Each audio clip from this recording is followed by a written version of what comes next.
until I came to this church, I knew who God was. I knew about Him. I read my Word, everything, but I never knew how much He cared, how much His love meant.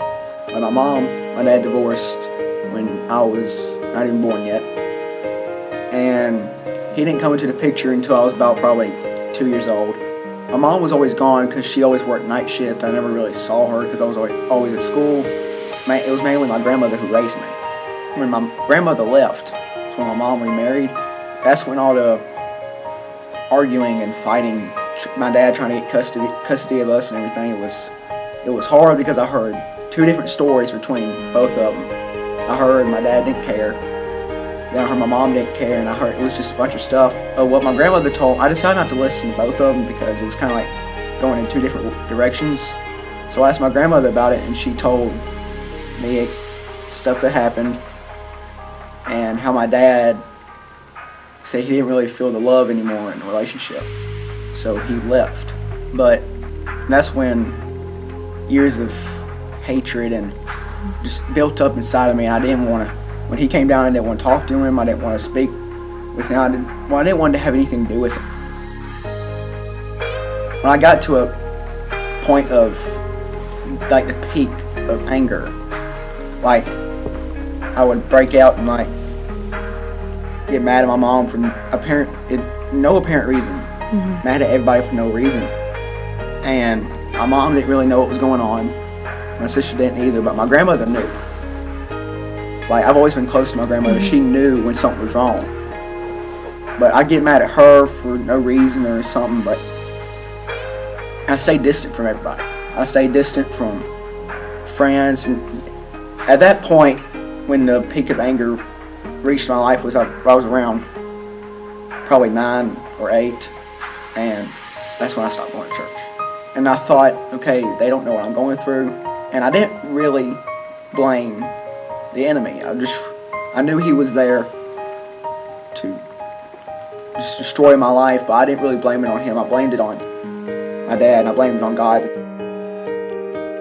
My grandmother, she's always there. She picks everybody up when they're down. And she really told me, said everything happens for a reason. After years of arguing and fighting with my mom, he finally just said, okay, this needs to stop. It's like going on too long, and it's not working. Like the arguing and everything, it's not working anymore. We need to all forgive each other, sit down and start fixing everything. And that went through my head, and I thought, he's actually trying to make things right, and if he has the strength too, then I also do.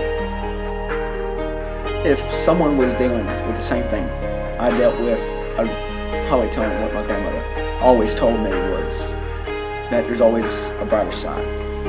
That everything happens for a reason, is all according to God's plan. That if the devil does come in and mess something up, God can take that mess up and change it into something new and brighter.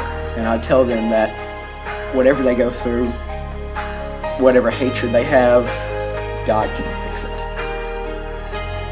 And it's still a process. I think our relationship has grown a lot more in the past year, and I'm communicating with him a lot more than I used to. When he sees us, we're bonding a lot more, and we can talk a lot more.